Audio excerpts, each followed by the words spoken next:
Bueno, estamos ya en el último capítulo, dice y se titula El juicio erróneo y es el numeral 1790. Dice, la persona humana debe obedecer siempre el juicio cierto de su conciencia. Si obrase deliberadamente contra este último, se condenaría a sí mismo. Fíjense que esto es muy importante, porque a veces pensamos que el que condena es Dios, y no, hermanos. El que condena es nuestra propia conciencia.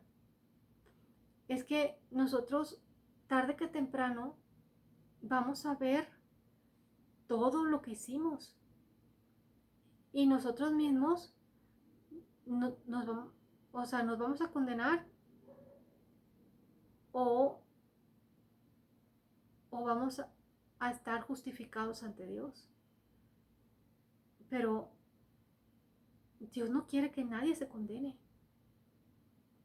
Dice, si obrase deliberadamente contra este último, es decir, contra la conciencia, se condenaría a sí mismo.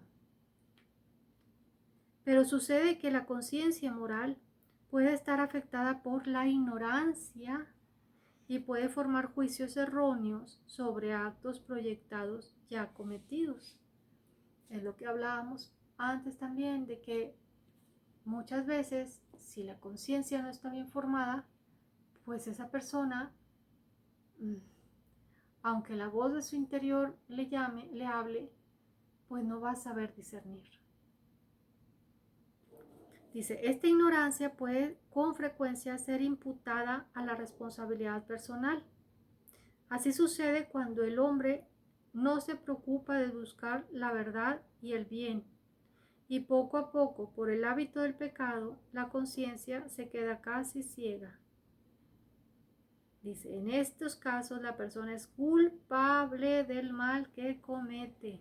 Lo que decíamos anteriormente, que empiezas a hacerle caso omiso a la voz de tu conciencia y el volumen de esa voz va bajando, bajando, bajando, bajando.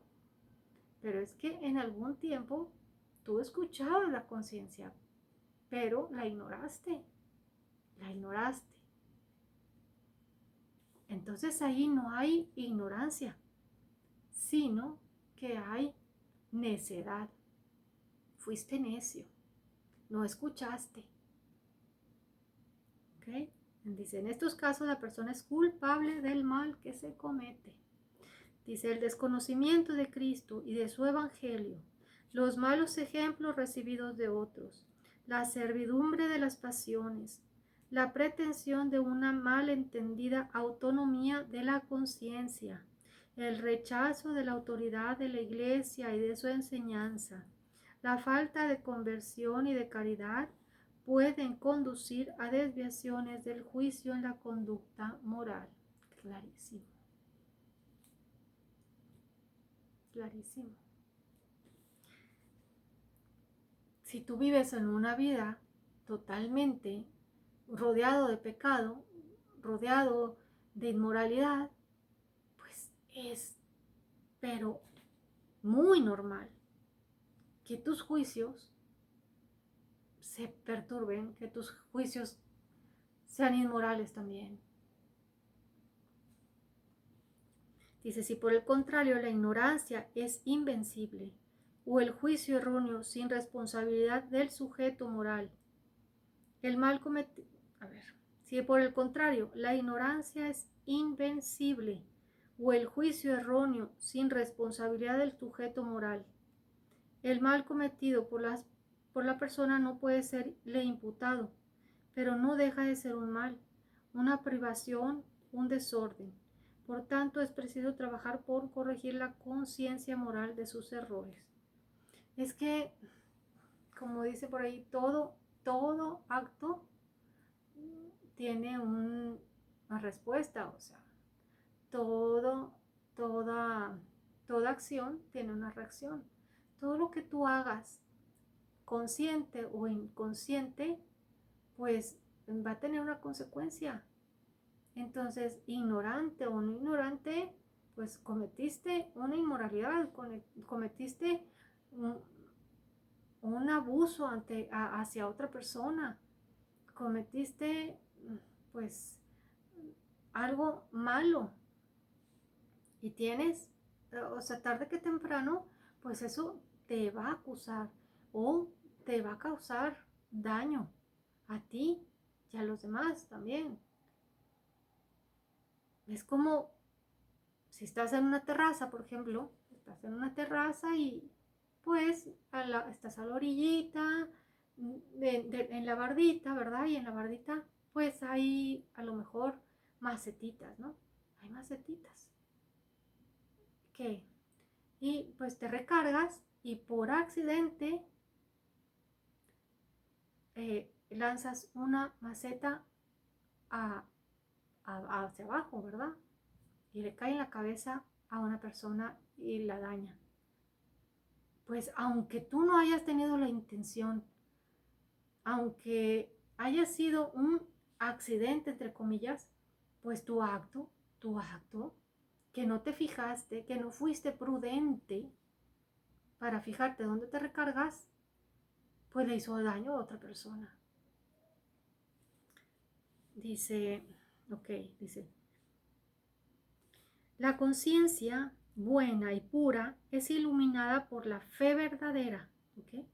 La conciencia buena y pura es iluminada por la fe verdadera, porque la caridad procede al mismo tiempo de un corazón limpio, de una conciencia recta y de una fe sincera. Primera de Timoteo 1, 5 y 3, bueno, capítulo 3, versículo 9. ¿Okay?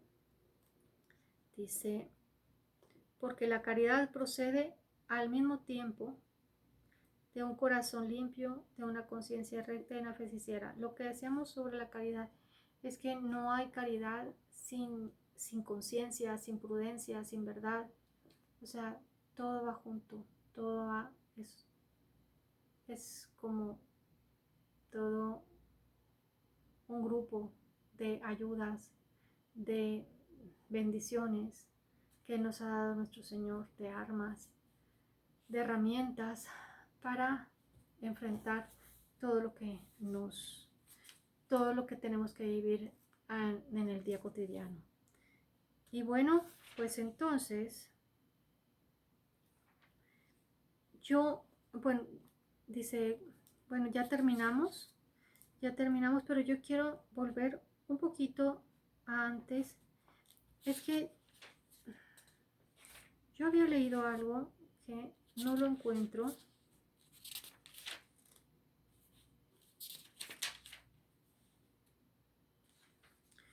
Y es donde dice que yo creo que me lo salté y no lo vi, que es una obligación moral, formarte, estudiar.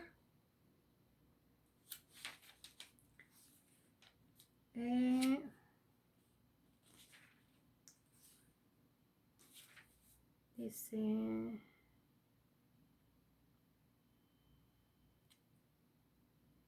ok, pues no lo encuentro, pero es que es nuestra obligación, como decíamos, sea que seamos ignorantes o que tengamos una conciencia formada, nuestros actos tendrán consecuencias buenas o malas. En el aspecto del juicio y del discernimiento es indispensable para que nuestros actos sean correctos y para entonces entrar en lo que el tema que estamos tratando en la otra serie de programas, que es el signo de los tiempos. Necesitamos tener una verdadera moral bien formada, un juicio bien formado, para poder entonces entender y qué es lo que nos quiere decir nuestro Señor en cada signo, en cada cosa que vemos a nuestro alrededor, cómo protegernos, cómo mantenernos firmes en nuestra fe, a pesar de todas las influencias que recibimos de todos lados, cómo prepararnos para su venida, cómo prepararnos para, para estar frente a Él cara a cara.